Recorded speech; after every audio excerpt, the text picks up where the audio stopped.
the cloud. Great, I know how to record. That's awesome. All right, so hello everyone. Welcome to our virtual speaker series for June, Professional Development Month. Today we have a cross-sectional panel that is GIS professionals across a series of experience brackets, and we're just gonna have a great little panel conversation with them.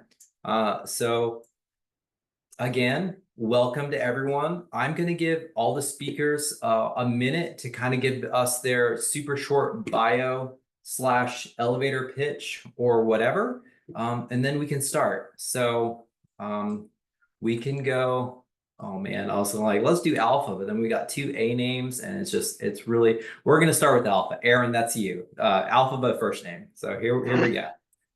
Hey, nice to meet you all. Yeah, so my name's Aaron Butterer. I'm down here in Houston, Texas. I've been down here about 3 years. I'm the GIS lead for the Texas Gulf Coast and Louisiana for HDR. Before that, I was up in Alaska 15 years.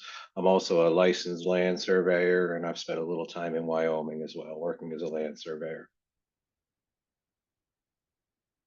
Wow, just crushed it on that time limit. Super great. Alma, if you'd want to go ahead. Yeah, hi, my name is Alma Frith. I'm down here in Houston, Texas as well. I work for a renewable company called Engie in North America. Before that, I was in oil and gas, mostly on admin, back-end GIS side right now.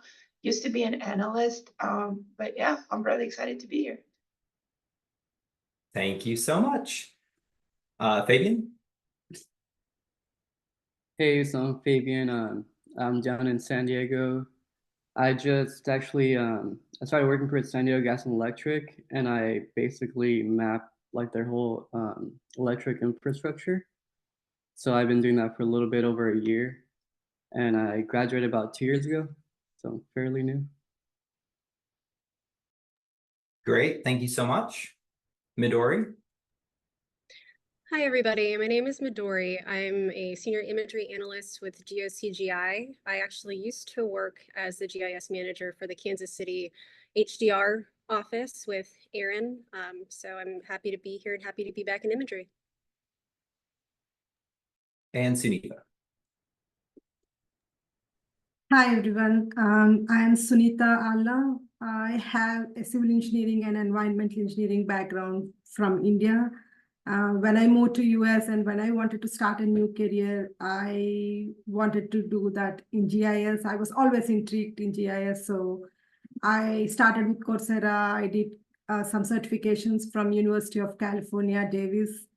And this is my first GIS job I'm the GIS analyst for the town of Prosper. So, and Jordan was the one who hired me. I'm grateful to Jordan that he gave me this opportunity. It's been a year and a half, and I'm enjoying every single day working with GIS. So I think I made a good decision switching to this career. And then I did the ultimate dirtbag move and I just left. I was like, hey, welcome to your new job. Bye. All right, so we can move on to the questions. Okay, so for everyone, how this is going to work is that I have questions tagged with these cool little banner things. And so they'll let you know who all I would like to kind of chat about the thing. And we'll just get started and roll along. So the first question is, when is the last time you made a cartographic map product or I guess an app or other electronic experience? And again, you know, I probably should have said this at the beginning, probably the goal of this panel is to see how we respond to what we kind of think of the same questions based on where we are at within our professional journeys. So I could talk all day. I'm going to try not to, except to read these questions. So whoever would like to take a first crack, feel free. Sure, I'll go first. Today, I made cartographic product today. An hour before the meeting, I was making a cartographic product, and before that, it was yesterday, and before that, it was maybe the day before, maybe Friday. Yeah, Friday, I guess. So all day, every day, cartographic products. That's excellent. Me too. Me too. It's been the cartographic product every single day for the past 6 months, and I think Jordan gets that. You know, right now I'm working on the fire map book, that Jordan made the template. I'm trying to, research everything that he did and trying to update that one. So it's my everyday here at the town of Prosper. I'll go. I'm on the opposite spectrum. Oh, sorry, go ahead. All right, good. So I think Jordan accidentally skipped me, but it's all good. Richard Raw here, senior GIS specialist for Atmos Energy. So cartographic map products. Yeah, I recently created an app for the Texas American Water Association. I'm kind of volunteering for them too, along with Urisa. So yeah, making some apps, but I noticed when I was with the city, definitely made a lot more map products. But now in the utility industry and private, it's more so the upkeep of data. Richard, I'm so sorry. You're not on my panel. I'm trying to find you. I apologize. So I could add to Richard. So on the electric infrastructure, I basically, it's almost like dealing with a live map where every day we're always updating the grid, whether it's jobs coming in for new designs or construction sends in like a team to fix a broken piece of equipment. So we're constantly updating data and updating the maps.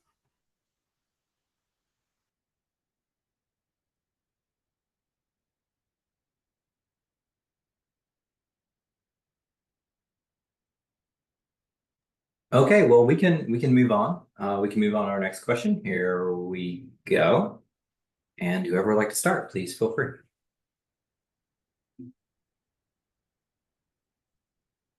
So I guess, yeah, I'll go first again. So I have a land surveyor's license as well as a master's in business, and then the undergrad degree for geomatics with an emphasis on both land surveying and GIS.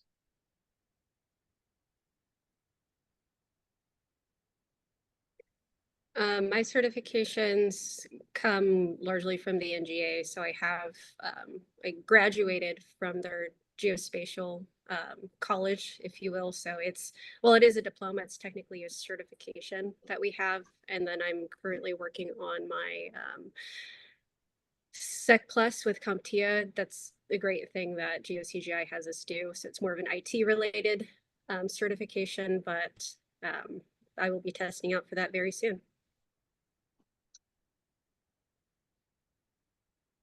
I hold a certification as a certified product owner, Scrum Master. We used to do a lot of work for different clients in IT space on GIS side. And currently I'm working for my FME certification just because there's so much FME work. It would be good to be certified in that. I have an EIT in civil engineering category, and right now I'm working on my professional concentration program from University of California, Davis. I'm hoping to complete it this winter.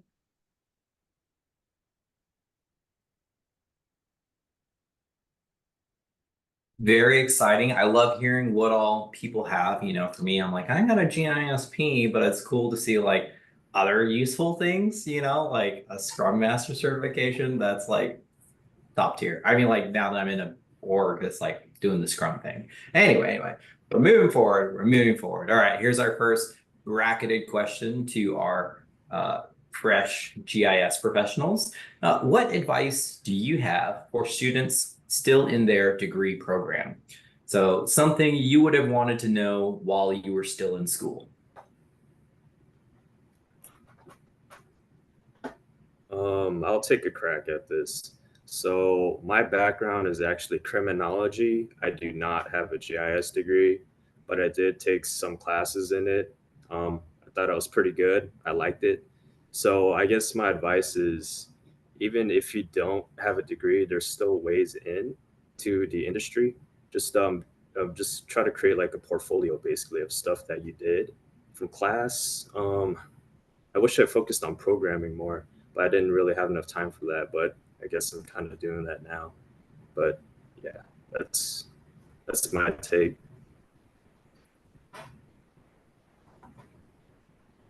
I like it. It's a good take.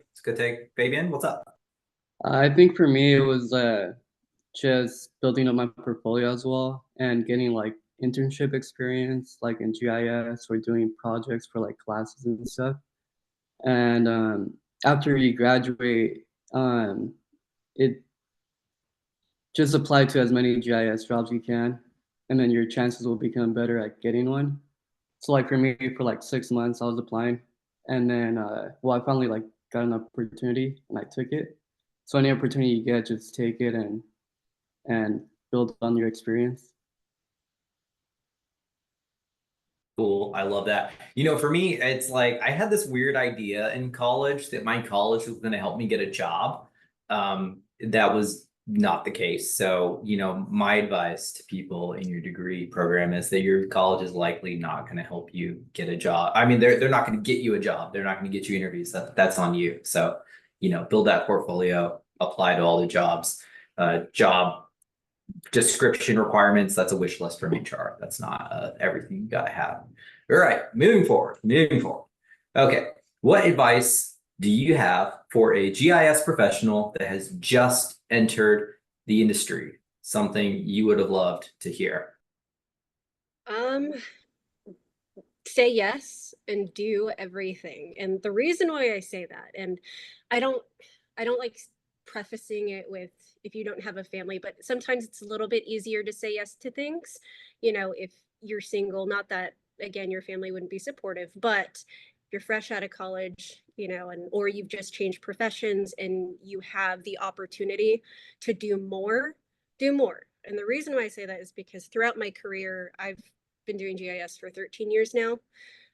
I've touched on every single part of it. I was specialized in imagery. I had to learn cartography to be more marketable outside of federal agencies. And then I got to work, you know, with a county auditor and help them build their GIS background and things like that. So you will never know what is your specialty or what you have specifically as a love for GIS until you touch it all. There's some things that I hate doing in GIS, and it is what it is. You're not going to like it all, but I absolutely love imagery. So that's my advice. Yeah, I would love to piggyback on that. I think this is a great answer. Yeah, because at first you kind of like don't really know what everything involves. So always say yes and try different projects. And that way you get exposed to a lot of different things and you learn so much. And someone mentioned something about mentors. I would totally agree on that. Meeting someone at my previous work who like really helped me understand different things taught me so much more and got me exposed to things. Like there are times when you don't figure things out on your own, but there are times when you also need that like leadership, that mentorship, like that give you the last oomph, you know. And it's been that's my greatest advice. It's totally excellent. You know, I would say like, again, you know, the same way your school's not going to get you a job, your manager is not, unless they're great. If you got a great manager, you got a great manager, you know, there's that, right? But your manager is also like not going to like propel your career, you know, that, like you said, you like y'all said, you got to say yes, you got to put yourself out there, you got to put yourself into situations where you can grow your skill set. You know, to continue your career trajectory, right? If you're a trajectory kind of person, right? If you're a kind of person who likes to sit in a seat and do the thing, you know, sit in the seat, do the thing. Anyway, we're gonna move on. We're gonna move on to the next question. Okay, so this is for 6+ years of experience. What do you like to see on a resume? Something that says a person is worth interviewing. Here we go. Aaron, you want to take this first, or do you want me to do it? Sure, I can go first. Yeah, you know, I would say I would look around at what job postings are asking for, right? And try to tailor your resume. Don't write one blanket resume. Try and tailor the resume for a specific job posting. So if the job posting is calling out for FME experience, try to figure out a way to get your familiarity with those technologies worded into your resume. Because a lot of the companies use the applicant tracking software that's gonna kind of parse through the resumes before it gets to a hiring manager. And so you need to figure out how to get that through there. Like LinkedIn's kind of one of those perfect examples, is that, you know, they go through your profile and look for certain words, and that's how they recommend jobs for you. So Yeah, I would say that, and a full LinkedIn profile with lots of experience, because if I see something I like to be able to go and get more information on that individual and not just see the same thing that's on that piece of paper in front of me. Yeah, in addition to what Aaron had said, I will say that if you do not have any GIS specific things, on previous jobs, it's not a big deterrent. Just make sure that your experience there can blend into what you're going to be doing now. So let's say if you were doing administrative work, you're going from that to now you're going to be a 1-year GIS individual. What in your admin work can you do that will benefit? So contract writing, are you able to utilize Excel? Are you able to utilize all these other skills, that will propel that? And if you can, that's what I like to see. It's not so much that your previous job is irrelevant. Absolutely not. Every experience is irrelevant, but making sure that you tailor what is relevant to this job, because there have been resumes that I've seen and I'm like, this is great, but I don't understand, what the correlation is. And I genuinely think that would help so that they could see you are a little bit more well-rounded. Yeah, and I think that's a great topic to touch on, is that every workplace does GIS in their own kind of way, right? Everyone makes their map in their kind of way. And no matter who you hire, right, you're going to have to teach them what is the workflow that we use at company X to do the thing, right? And so as long as you see on their resume, they've got these skill sets that show, hey, they can learn different things, they've done different things, that's promising. But yeah, I guess we can go on to the next one unless anyone's got a buzzer beater or any other gems. And to everyone, right? If you're not like whatever matching the bracket, but like you've stepped it, you've been in on a hiring panel or whatever, would love to hear your take as well. These are, it's suggestions on answering, and it shouldn't be restrictive. But we'll move on to the next one. Okay, so round robin, or whoever wants to pipe in. What skills have you had to pick up that were not part of your training / education that you think should have been included? I'm only laughing because I say all of it, and I only say all of it because I was prior military. And for those of you that are veterans, because I know some of you are on here, I recognize some names. As you know, you go to school, and after you leave school and you go do the thing, you're like, I really wish that I actually learned how to do this or work with it. But, as Jordan had said previously, every job is different. And so that fluidity, I promise, will help with anything as long as you are teachable.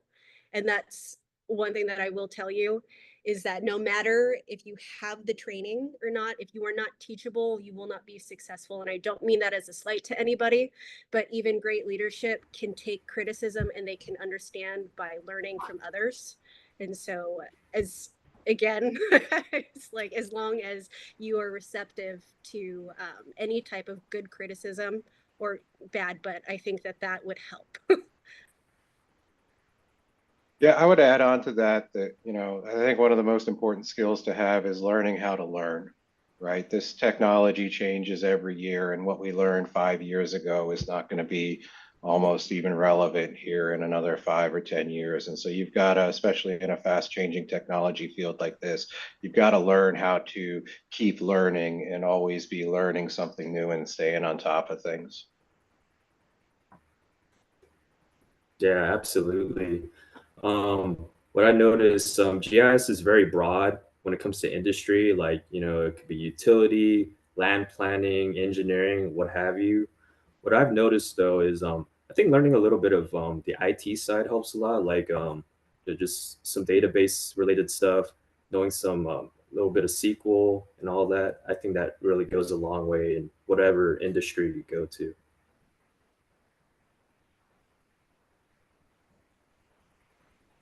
Yeah, for I me, feel like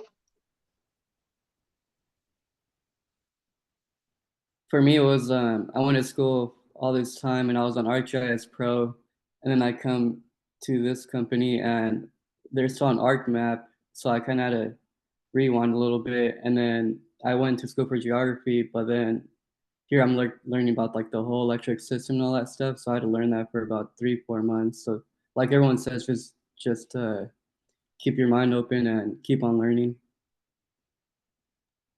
Yeah, like the ability to be a little flexible and like not being afraid to research, to like discover something new, try different things. That's been really the best lesson for me. Because every time there's like a scary new task or a bigger project, you kind of have to come with it with an open mind and be able to figure things out.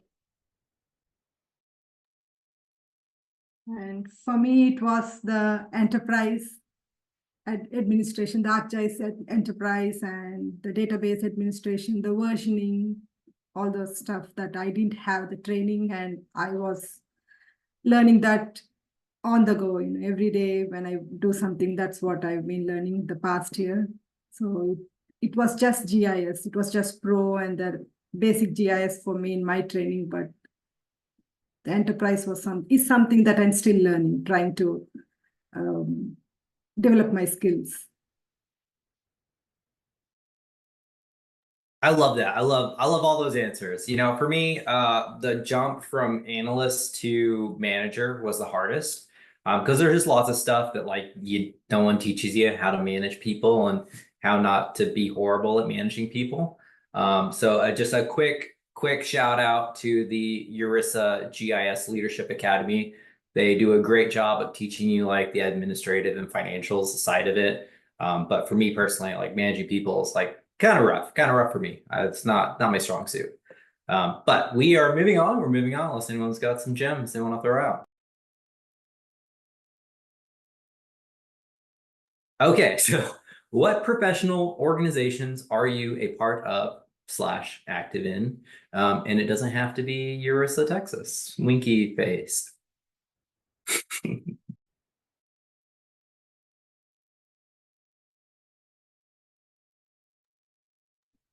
Well, I used to live in Ohio. I was only there for about 2.5 years, but for anybody that is out there,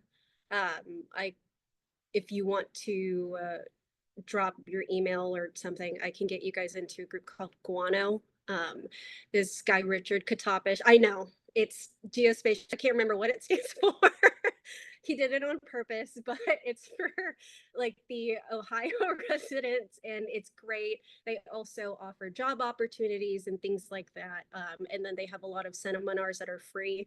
And Richard Katapish is fantastic. And so I would recommend that. I am now in Kansas City, and so I have been awful at getting into a GIS group here. I'm doing it. It's on my to-do list. But again, if you're in the Ohio area and you'd like some information, please let me know. Hi, I'm in ERISA, Texas. Pretty active in that. I guess even in the chat, I find myself pasting some of the chat paste, like changing your name for the PDH certificate and whatnot. But yeah, I'm part of the events committee. So most of the events you see in ERISA, Texas, I go into Wild Apricot is what we use and create the events, and that's where you see it all.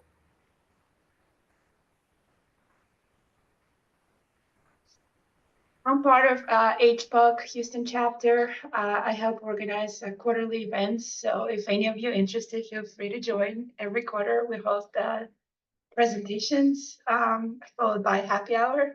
And the next one will be on August 22nd.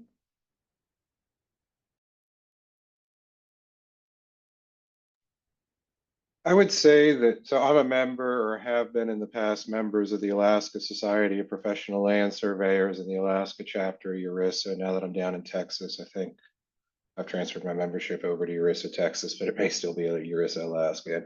And, I would even go as far as to say it doesn't matter what professional organizations you're a part of, pick the ones that are most active in your area or most beneficial, and with GIS being such a wide ranging it can touch so many different industries. It's probably good to be involved in not just GIS specific industries, but also industries for transportation or engineering or something like that. That gives you a kind of twofold opportunity. It gives you an opportunity to kind of see how what other organizations are doing, right? What other industries are doing, what their workflows are like. And as you kind of learn what other organization workflows are like, it can help you think about how to tailor your GIS offerings to those organizations. And somebody said it in the chat, to network, and it gives you an opportunity to network as well.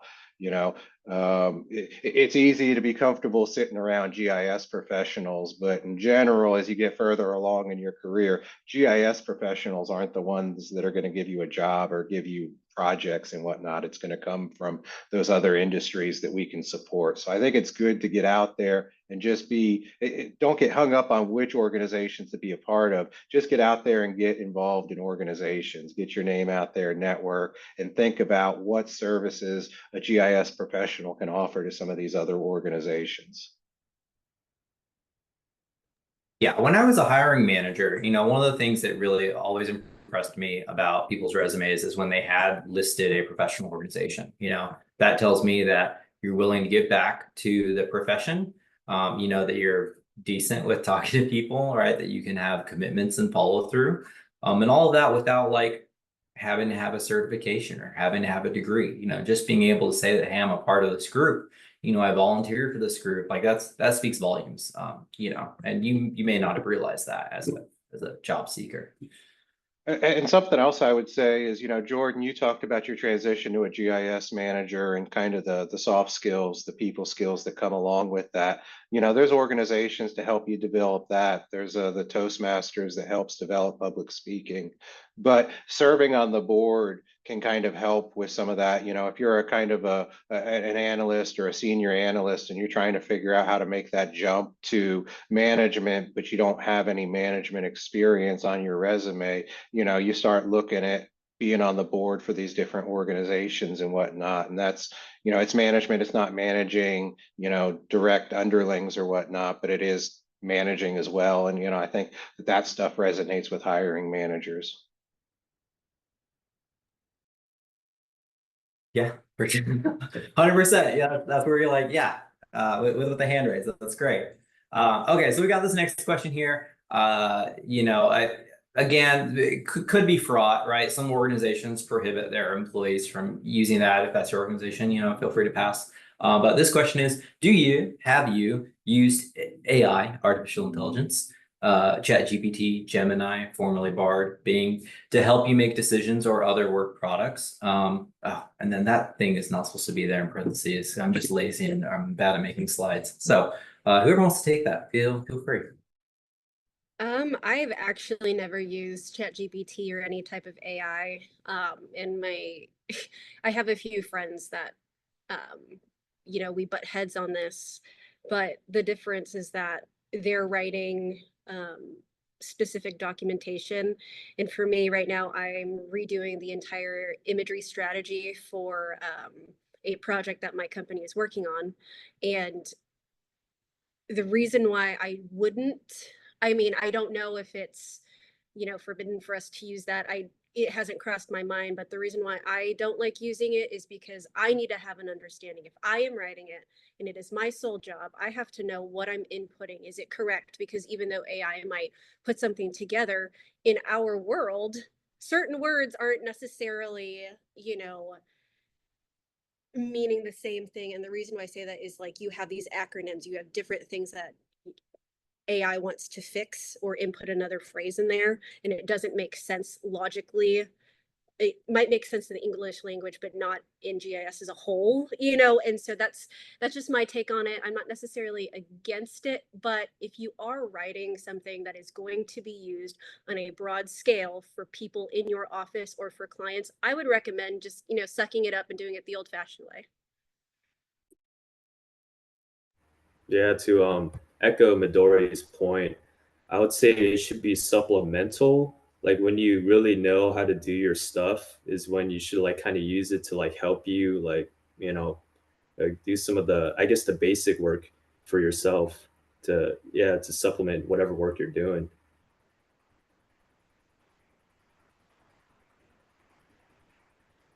I'll go ahead and talk for a minute. So I'm kind of in the same boat with Midori as far as haven't really used it much. But I'll tell you what I have done is I have contracted out subcontractors that do AI processing for aerial imagery to do feature extraction and whatnot. And then, I was on a webinar last week, 2 weeks ago, Esri was doing for Survey 123 that, Survey 123 now has generative AI built into it. So you can type up, I want to create a survey with questions X, Y, and Z, and each of them are going to have yes, no options or something like that, and to get the framework. So I haven't done it yet, but I think that there's a lot of potential kind of going forward. And I think that as things get more and more further along, it's going to be kind of blurred line that you're not even going to realize that you're using products that are derived from AI.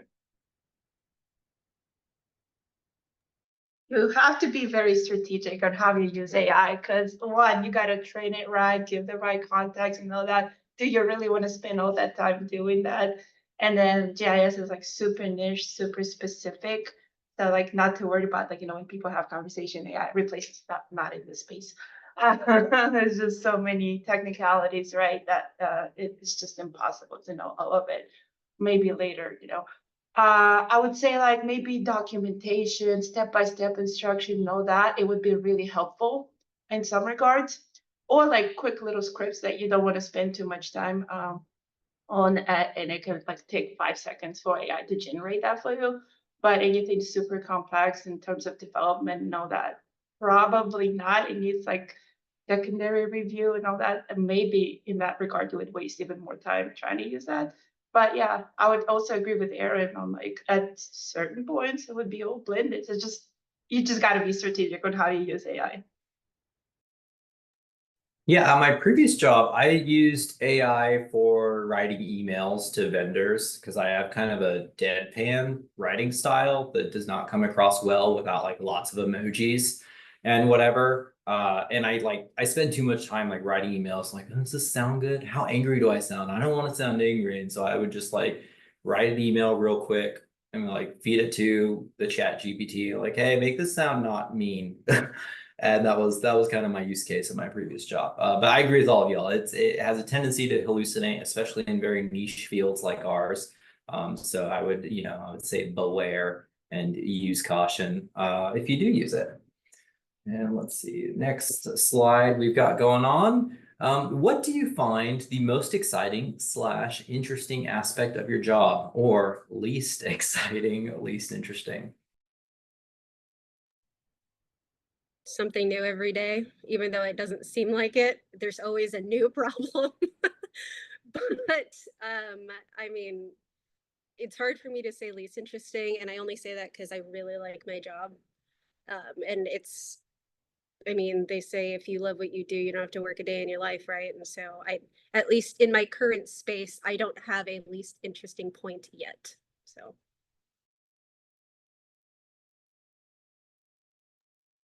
Me too. Since this is my first GIS job, learning part, the learning part, the learning curve I had the past year, that's the most exciting and interesting aspect for me. It's every week I have a new task.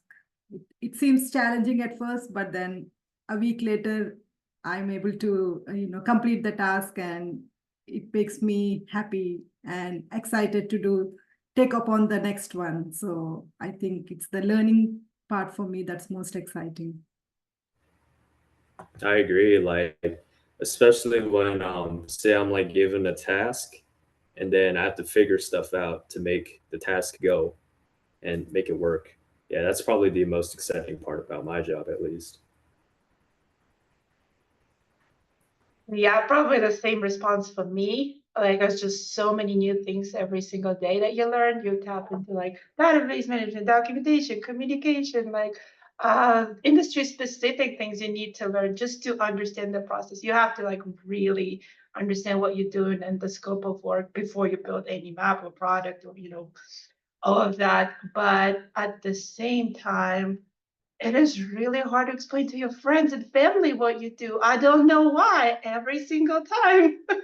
It's just, this is my least exciting thing. I'll be like, well, you think of it as, Google Maps on steroids or that, but like with ABCD added to it, and you learn all these things along the way. And I'll be like, I still don't know what she does. So. If it makes you feel better, Alma, I tried to explain it to some of my aunts and uncles who had come from out of state when they were visiting my family.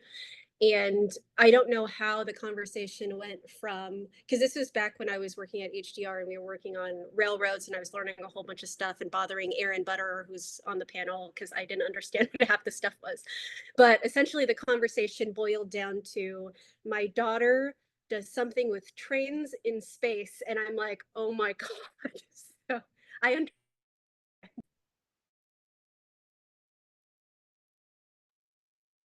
So, That's I would say, my favorite part of the job, let's put it that way, right, I really like technology. And so to be able to go out on a client site, show them technology and be able to improve their life and make their life better because of the solutions I've offered them, I like that. That's probably my most exciting favorite part of the job. And then my least exciting favorite part of the job would be just probably trying to balance all the competing interests. Everybody wants everything right now. And so trying to prioritize and do a good job for everybody I can find that taxing sometimes. So I started my GIS career, the career switch during the pandemic. So when someone used to ask me, I used to explain to them, the John Hopkins dashboard. that's GIS, that's what we do. I work with the spatial information and try to represent that so that everyone can understand. So I don't know if they understood that, but they found it exciting, GIS, like it was like an exciting thing for them. Oh, this is so good. This is so good. We're gonna move on. I like that. That's my least favorite part about this. Is like, oh, this is the conversation that I want. I mean, we're trying to burn through these questions. We got like 9 more. I don't know that we're gonna make it, but here we go. How do you find time to grow as a GIS professional? Do you have any resources or strategy recommendations? As you can tell, this was my template slide that I used to populate some of the other ones. All right, I'm just gonna stop talking now. So this might sound a little unorthodox, but I noticed when I went into the public sector, specifically local government, like a smaller-ish city, I noticed I have a lot more time to kind of do more trainings and get my hands on a bunch of different things like data management, what have you, administration, enterprise, web stuff, model builder, you name it. And then they provide you the training. Like it's so I guess for those of you that are trying to break into the industry, I'd say try to secure a local government job if you can. It's kind of specific, but yeah, it's kind of worked out for me pretty well, I'd say.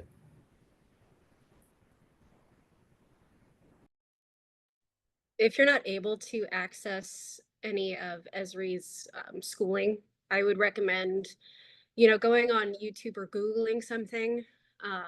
And when I say Google something, I mean, look at what the new things that are being pushed out by Esri. You work with these things often. And the reason why I say that is because if you're trying to grow in this field, Aaron had mentioned earlier that it's always evolving, right?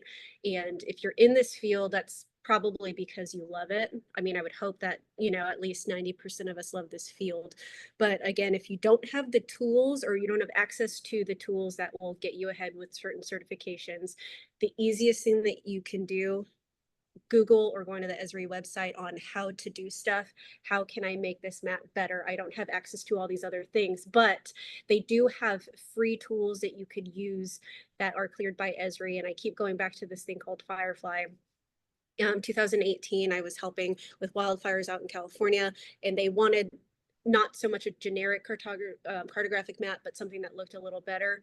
I Googled how to make it look cooler, found this thing called Firefly on the Esri site, and I literally just downloaded it, uploaded it to arc maps, and you can use it in Arc Pro. And now I can get whatever two-tone color feedback I want when I do points and lines and stuff like that. So again, these small things create big things.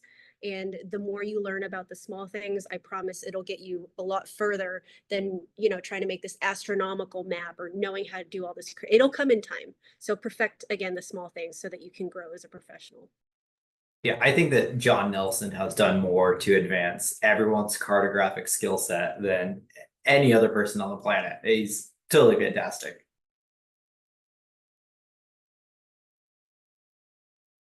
All right, we're moving right along. Just jamming. All right, can you describe the transition from handling daily technical tasks to managing a team and or projects? What did you do to develop your big picture thinking skills when you became a manager or project lead or whatever, XYZ? Aaron, you want to go first? Sure. So let's see here. How would I describe my transition? So I did a couple of things, right? I made the conscious effort to tell myself and everybody else that would listen that I want to grow and advance my career. You've got to let people know what you're looking for, because we talked about the importance of mentorship earlier in this conversation. You've got to have that mentor in there, and they can go and make opportunities happen for you. So I did that. I was hired as I was the sole GIS person for the organization, the Alaska Railroad. They hired me as a land surveyor. I had the GIS skills. And so I recognized a need. There was not GIS there at the moment. I had the opportunity to recognize the need, and I used that need as an opportunity to kind of dictate my vision and kind of demonstrate how this could be a beneficial thing. So sometimes you just got to get out there and try and put it out there that that's what you're looking for, and try and take the opportunity yourself, right? And try and do things that you think would a manager would do. I like the GIS Manager Summit as part of the Esri UC that Adam Carr now puts on. I think that's great. I think the EURISA Leadership Academy is great. I got my master's in business administration. I think that kind of helped with a lot of that kind of stuff as well. Yeah, I think that probably one of my biggest insights that I got in the working world is that no one is driving the boat for the most part, right? Like if you think there's like someone in your company that's got the plan or whatever, you're probably wrong. You know, if you want that plan, if you want that vision, then you've got to, like Aaron said, loudly proclaim what it is, write it down, and do everything you can to remind people, hey, this is the path we're on. This is what we need to do to get over there. So yeah, for sure. Like that's the thing. Don't just assume no one's driving the boat. One of my favorite sayings: history is made by the people that show up. You know, you want to be the guy that does the GIS, start doing the GIS. You want to introduce something new to the organization, introduce something new to the organization. If you keep doing it for long enough, then you're just that person now. You're not wrong, Aaron. Well, in addition to all of the skill sets that they were both talking about, when it does come to managing individuals, the one thing I will like to expound upon is that a company or a project should not rely solely on one person. And you have to look at cross-training. So when you go from the transition on doing technical stuff to managing or having to go back and forth, can your team function if I'm gone because I have an emergency, or if Aaron's gone and has an emergency? Can I sit there, you know, with Fabian and with Alma? Like, can the three of us, you know, do that? Or do we need to wait for Aaron to finish? If the answer is we need to wait for Aaron, then you've already failed that project.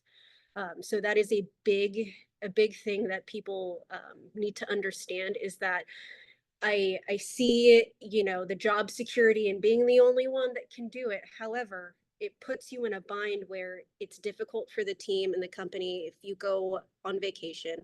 is difficult for you and your family when you want time off and you have to work late because of these things. So just be mindful of that when you start getting into the management side of things. Look at your team, how you can develop them, how you can get to a point to cross train, and then how you could also be an additional resource and not just be a management individual who just looks at the paperwork. Be willing to go in and help where you can. If you don't know something, it's not a big deal. Reach out to your colleagues. And if you don't have any colleagues that you can reach out to, there are 102 people here that are viewing. I'm sure that you can make a friend or two networking, as somebody had pointed out earlier in the chat and Aaron had reiterated. So that's my advice on that portion. I agree with that. I've always lived by the, if they can't replace you, they can't promote you. If no one else can do your job, you're going to be stuck doing that job forever. I love that. That's like the spiciest non-spicy take. That's so good.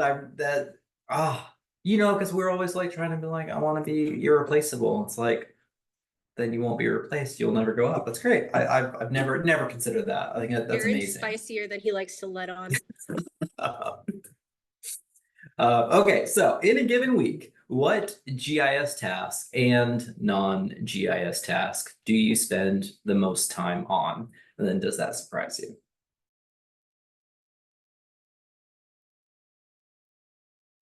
Spreadsheets.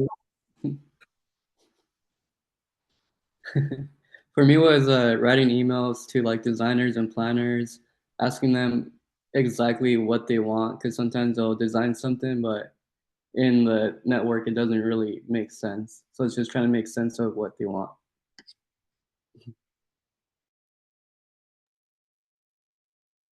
Yeah, it's like database administration, and I didn't know I'm gonna end up here, but it takes up most of my time, the updates, and yeah, a lot of documentation, just a ton of writing on every process out there. I would Yeah, say, I mean, oh, go ahead. Sorry. no, go ahead, Jordan. I was just gonna say that's the thing they don't tell you about being a GIS programmer is like in your brain you're like, yeah, I'm gonna write Python all day long, and it's like, nope, you're gonna write SQL all day long, and you're gonna be in the database all day long. So it's great, totally great. I would say the non-GIS task I spend the most time doing is just talking to people. In my role, I'm kind of in charge of business development for my region, and there's a lot of different engineers that don't know what GIS does and what it can do and what the capabilities are. There's clients that don't know what it can do. So I spend a lot of time kind of explaining to people and kind of trying to demonstrate to people the benefits that it can provide. And trying to take you talking about your aunts and uncles there, Midori, trying to explain to them what to do. I do that every day. I'm trying to explain to people that don't know what GIS is or think that they know what GIS is, but only have a 10% view of GIS. I try to explain to all of them the full capabilities of GIS.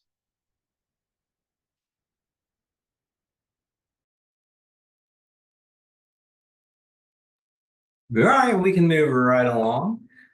So I guess a quick PSA. We want to respect everyone's canonical lunch hour, so we are like officially done at 1 o'clock. If you have other commitments, please feel free to move on. However, those of you that can stay would like to finish this conversation, I would love for that to happen. Maybe we can time box it at no more than 15 minutes out. But this session is recorded, so everyone that does have to leave, you'll be able to catch it on our YouTube channel. So with that PSA out of the way, I will again, right, 2 minutes till, I'll probably say some other stuff. So next question, do you use social media to enhance your career? And if so, how? I use LinkedIn probably exclusively. It's good. I like it as a way to kind of curate your image for you, right? I think of it as putting up a billboard of me that describes, in a nutshell, or maybe not even in a nutshell, it gives, it's so media rich that it allows you to really put together a good portfolio of work that really helps people kind of get your entire kind of skill set more so than just a one-page resume or a resume and a cover letter do. And you use that to enhance my career by hiring people too, right? If I find somebody that's open to work on LinkedIn that I'm in my network and I'm real impressed with some of the stuff they've been doing, I'll reach out to them and try and use them, because the more good people I can get on my team, the higher I'm able to go. I can only go as high as my team's going to take me, sort of thing.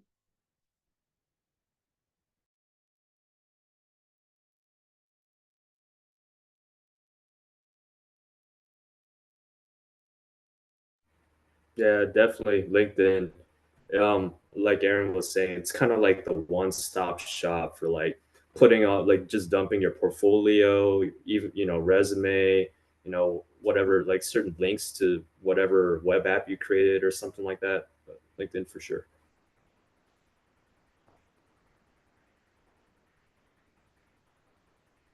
Yeah, I would agree on LinkedIn too. It's been so great, and I love seeing what other people do, especially when they post screenshots of like their projects they're working on. Some people have their own sites they create and post everything.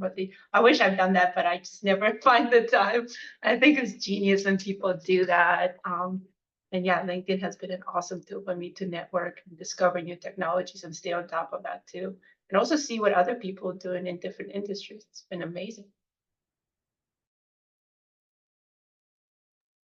I was at a conference this past spring, and I told someone, I was like, "Oh, hey, so and so," right? And they're like, "Oh my gosh, I LinkedIn stalk you," and I was like, "Oh my God, I LinkedIn stalk you."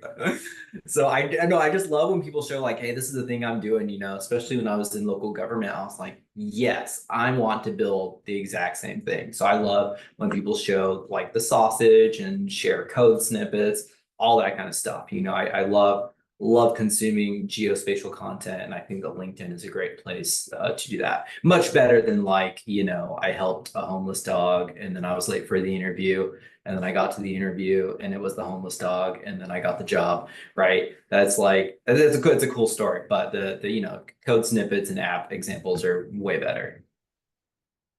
Something else I'd like to kind of touch on that kind of furthers what you're saying, Jordan, is I like the Esri blog posts.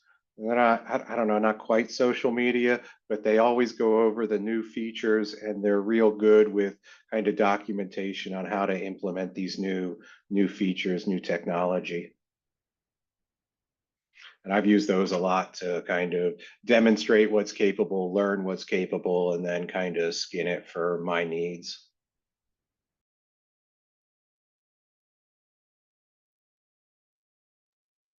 All right, we're moving right along. We might make 20 slides. Oh yeah, okay. So it's 2 minutes till. It's 2 minutes till. We're gonna we're officially ended at 1 o'clock.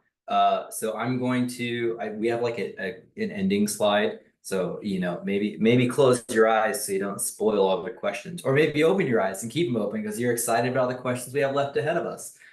So this is our. That was kind of fast. I know. Don't blink, right? Uh, here's our closing slide. This is like quote unquote the end of the movie. There's an ending credit scene, so stay for that. So yeah, if you want to connect with us, please go to urisatexas.org.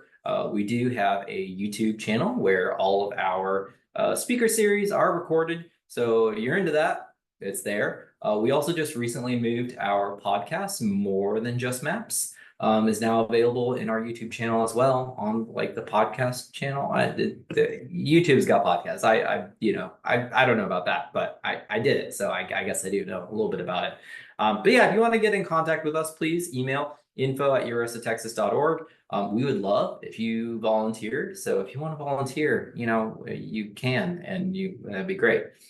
So yeah. So again, thank you so much for everyone's got to leave at 1 o'clock. We've loved having you. It's been great. And then for everyone else that wants to stay, we got a little bit more content to get through. So we're going to do that. All right.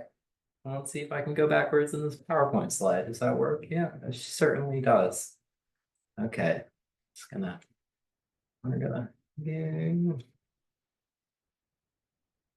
okay. And here we are. This is the question we're at now. What tasks do you enjoy doing the most at your job? And which task the least?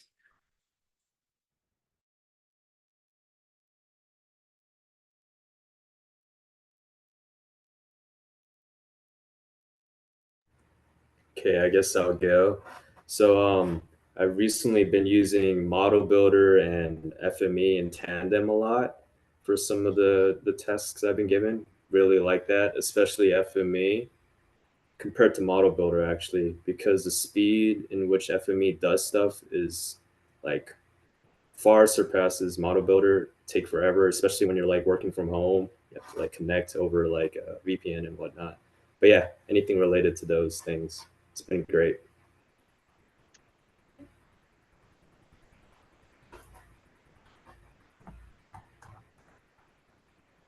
Okay, so for me, I hate writing big SQL scripts. Big SQL scripts are not fun to write. Python's okay or whatever, but SQL's like, hey, you did something wrong, and I'm not going to tell you what you did.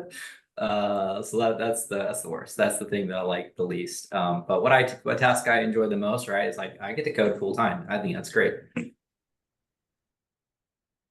I recently started writing small Python scripts, not too much, not at all. It's maybe it's like a 1% thing, but I'm really enjoying it. I tried cartography, I tried analysis, and I feel like Python scripting is something that I'm really enjoying, and cartography not so much.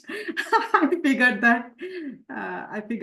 So yes, and the least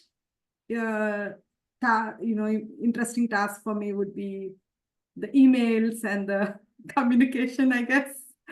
It's something that I don't enjoy much. I think for me, it's just like doing research, and after all the research, finding your answer. And the least is probably asking for the answer if I don't find it with all the research that I do. Yeah, I definitely echo Fabian's point there. All the research and then asking for information from various people is the least favorite.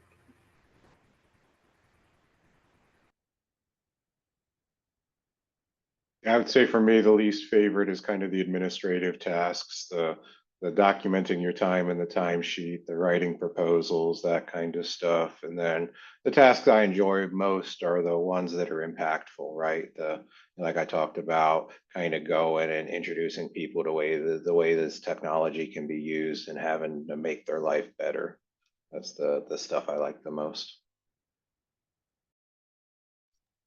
I like assisting with the imagery stuff. Like I said, it's been a little while since I was able to get my hands dirty with it. And so one of the guys that I work with does have a lot of questions. And the reason why I like it the most, it's not so much that he's asking for help, but it's also testing my integrity and keeping me honest with what I know, what I need to learn, what's changed, things like that.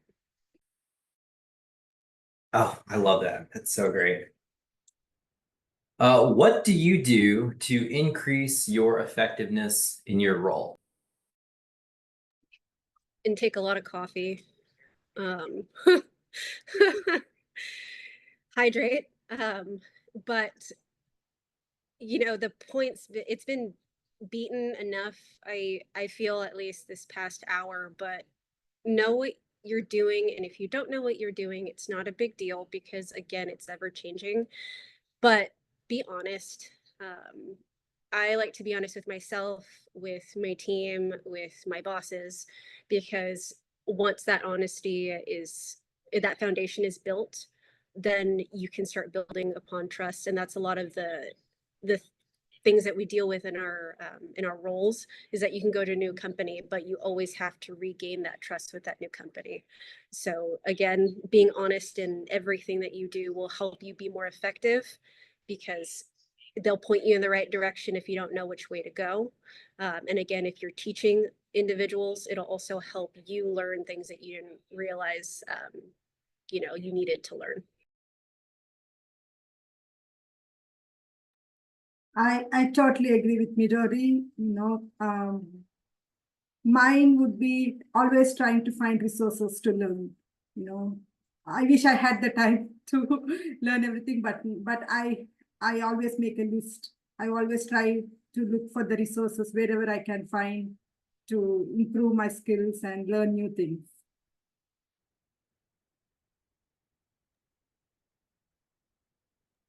Yeah, For that's something me- that, oh, go ahead, please. No, go ahead. I was just gonna say that's something I love about GIS content is because very rarely are you the first person to be doing the thing that you're doing, right? And like, love not reinventing the wheel, and I love seeing someone else's wheel and be like, oh, they're supposed to be round. There you go. Yeah, I would say for me, it's I've been doing this for over 20 years now, so my skill level is fairly high in GIS, but my team doesn't have the same skills I've done. So what I try to do is I try to take a vested interest in developing the skills on my team, try to get everybody as good at GIS as I am, at least, if not better. And so again, trying to manage the team, we're going to do as well as the weakest link on the team, so to speak. So I try to make sure that all of my team has kind of a pretty high floor on their skill level so that we can do everything that needs to be done. And if I can expound on Aaron's comment on you're only, as good as your weakest link. I want to extend this little bit of leadership stuff that I've taken with me since I can remember. Great leaders make everybody else around them better, right? And so if I have somebody working for me, if I was working for Aaron and Aaron's, a fantastic manager, Aaron would make sure that I am as good, if not better than him in these skill sets, the more that we practice, the more that we do things, because that, increases our chances of getting fantastic projects. And additionally, he is teeing me up to take over his job so that he can go off and do bigger, better things, right? And so that's like everybody talks about how stuff rolls downhill. That's how, in my opinion, stuff should roll downhill, because Aaron's helping me to fill his shoes. That way he can do better things and leave me and the rest of the team to do what we need to do. Oh, totally agree. You guys are so good. So good. I love this. I really wish I could have heard this years ago. I think that would have changed how I approached some situations. Okay, so how do you exercise soft power to collaborate with others, especially without having a title that denotes authority?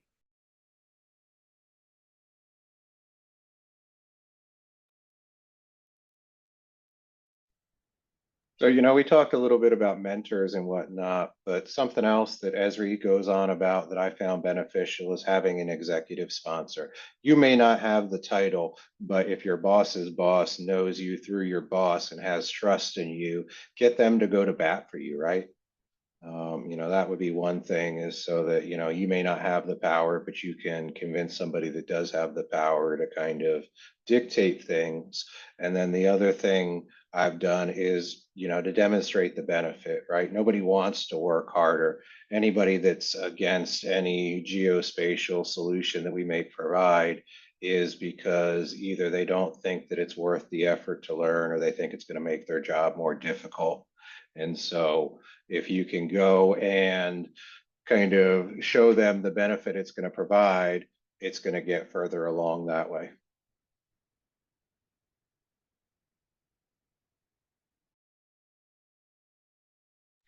I also believe greatly in towing a line. So growing in corporate or growing in a professional environment in general, I'm sure most of us have had a lot of ups and downs with how we approach leadership and how we approach subordinates and how we approach peers. But I will say that soft power to collaborate with others, towing that line between being firm but being kind, is something that needs to be expressed, even though the other individual is less than kind. Like I'm smiling at Aaron because I can see your face right now, but it's a lot of that. And I mean, I've had, like I said, a lot of experiences with ups and downs. Like there are moments where I've done it, perfectly, and there are other times where I've allowed frustrations to get the better of me. And so just keeping that in the back of your head, like, is this really worth pushing that, on your own, or should you, as Aaron had mentioned, go around the situation? And it's having the maturity to know when to do it, and how to do it, that will get you further in life. And I understand it's politics, and I hate politics, but in order to be successful in a lot of the bigger corporations, you unfortunately do have to get good at that. I think one of the best lessons my former boss taught me was we're not the department of no, we're the department of yes, and there are some guardrails we have to set in place, you know, like I won't say no to you. I'm like, yes, we can do it. And we got to do some other stuff as well. So, you know, I think also talking to people on the phone, letting them see your smiling face, especially if you've got a deadpan writing style like me, you know, it's just better to like, hey, I'm a person, I'm an actual human being here. I'm not trying to do something mean. Anyway, so moving on. How do you develop / train / grow your direct reports? I like having a monthly progress report, if you will. And I know it probably seems silly, but you can't, especially new professionals, you can't expect them to know where they're going, right? You have a guy fresh out of college, he's looking to you, whether you want him to or not, to help him develop, especially if if he's from out of state, he doesn't have family here, his work. And some people, have the look of disdain on their face when you call your work or your colleagues family, and then other people really like it. So you have to understand where they're at and then be like, hey, look, how can I help you? And if they want to learn something that's out of their immediate taskers, so if you have somebody who wants to learn how to do scripting, but he's doing cartography, I'm not saying that he can't do it, but you have to show me that you can handle this workload. And once you handle this workload, don't dangle that in front of them. Give them a, hey, after 2 weeks, how do you feel with this? Then can we integrate this in? That's my take on it. Like, just don't be mean about it. Give it to them, because you do have, I'm sure that we've all had those leaders who will be like, yeah, you can. 3 years later, you haven't done the thing that you wanted to do. So.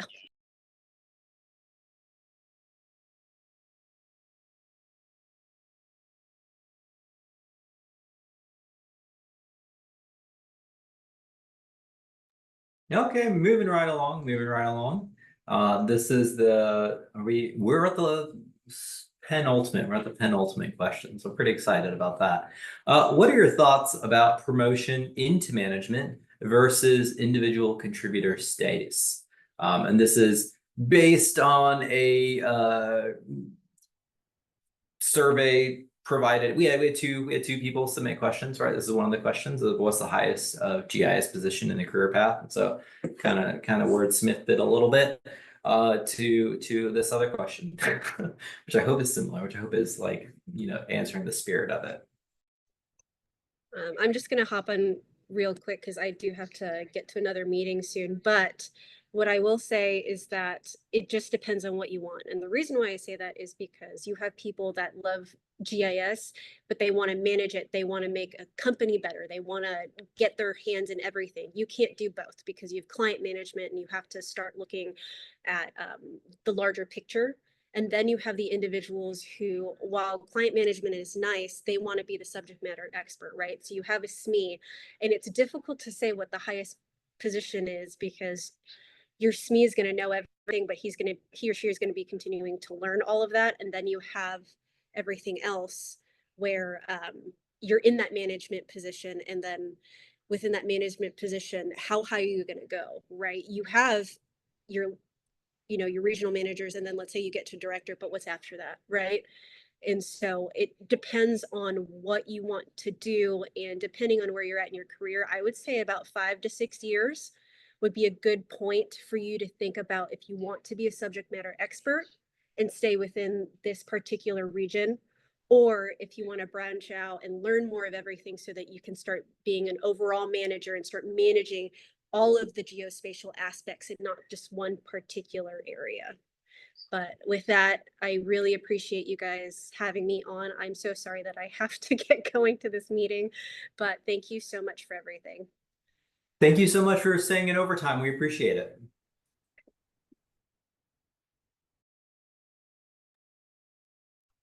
So, I can expand on that a little bit.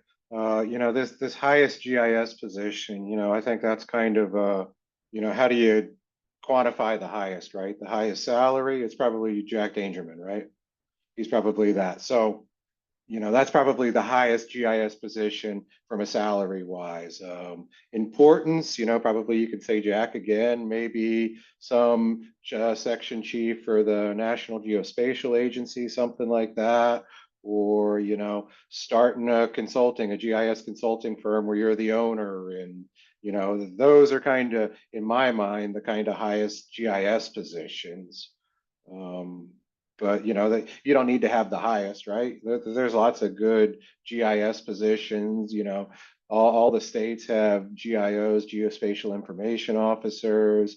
There's lots of companies that have those. There's a chief geospatial officer or something like that I've seen at different companies. And so, and I think Midori's comment good too on the subject matter expert versus management's a good thing, because that's kind of gets into the quantification as to what's the highest. Are we talking the highest salary, the most responsibility? I think that there's people at Esri that could be viewed as like a product manager is, maybe they're one of the highest GIS positions, the person that's overseeing the development of ArcGIS Pro or something like that. That could be something there. Management into individual contributor, I'm not sure. I like what Midori was going, whether, at the 5 to 10 year range, something like that seems like a good time to start thinking about where you want to go next. I think it's kind of just what appeals to you, right? What is it that you're looking for? What is going to give you the career satisfaction? Is it salary? Is it autonomy? Is it authority? And I think that's kind of up to each individual person. Cool. Well, thank you so much. We are at our final question again. If anyone needs a drop, feel free. We've appreciated having everyone on board. So here's all lasty, and that is, how would you approach trying to achieve a specific title within an industry that utilizes GIS? So this question is based off of how to build a career in GIS as a business development manager.